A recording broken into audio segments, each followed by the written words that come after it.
Hi friends, అందరికీ నమస్కారం. ఇప్పుడే అందిన వార్త. డైరెక్టర్ వివి వినాయక్‌కి విషాదం, ఆస్పత్రిలో పరిస్థితి దారుణం. అసలేం జరిగిందన్న పూర్తి విషయాలు తెలుసుకునే ముందు వీడియోని పూర్తిగా చూడండి. అప్పుడే మీకు పూర్తిగా అర్థమవుతుంది. అదే విధంగా చాలామంది సబ్స్క్రైబ్ చేసుకోకుండా వీడియోని చూస్తున్నారు. దయచేసి సబ్స్క్రైబ్ చేసుకోండి.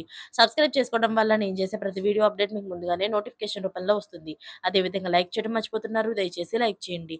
లైక్ చేయడం వల్ల ఇటువంటి ఇంపార్టెంట్ ఇన్ఫర్మేషన్ చాలా మందికి రీచ్ చేసిన వాళ్ళవుతాం. ఇక లేట్ చేయకుండా వీడియోలోకైతే వెళ్ళిపోదాం.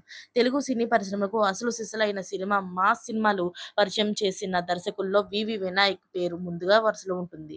అయితే 'ఆది', 'చెన్నకేశవరెడ్డి' తర్వాత కాలంలోని 'అదుర్స్' లాంటి మాస్ మసాలా సినిమాలు తెలుగు ప్రేక్షకులకు అందించిన ఆయన కొన్ని ఫ్లాప్ సినిమాలు వరుసగా రావడంతో సినిమాలకు బ్రేక్ ఇచ్చారు.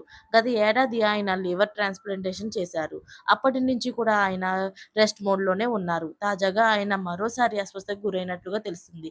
దీంతో ఆయన్ను వైద్యులైతే పర్యవేక్షణలో ఉన్నారు. ఈ నేపథ్యంలోనే ఆయన అనారోగ్యం పాలైన సంగతి తెలుసుకొని సుకుమార్, దిల్ రాజుతో సహా గతంలో వినాయక్‌తో కలిసి పనిచేసిన కొంతమంది ఇంటికి వెళ్లి ఆయన్ను కలిసి ఆయన ఆరోగ్యం గురించి వాకబు చేశారు. ప్రస్తుతానికి ఆయన సినిమాల మీద కంటే ఎక్కువ హెల్త్ మీదే ఫోకస్ పెట్టినట్టుగా తెలుస్తుంది. ప్రస్తుతానికి ఆయనకి ఎలాంటి ఇబ్బంది లేకపోయినా రెస్ట్ మోడ్‌లో ఉండాల్సిందిగా డాక్టర్లు సూచించినట్లు తెలుస్తుంది. అయితే ఆయన త్వరగా అనారోగ్యం నుంచి కోలుకొని పూర్తి ఆరోగ్యంతోని మరిన్ని సినిమాలు చేయాలని కోరుకుంటూ, మరిన్ని లేటెస్ట్ అప్డేట్స్ కోసం ఛానెల్‌ని సబ్స్క్రైబ్ చేసుకోండి. Thanks for watching friends.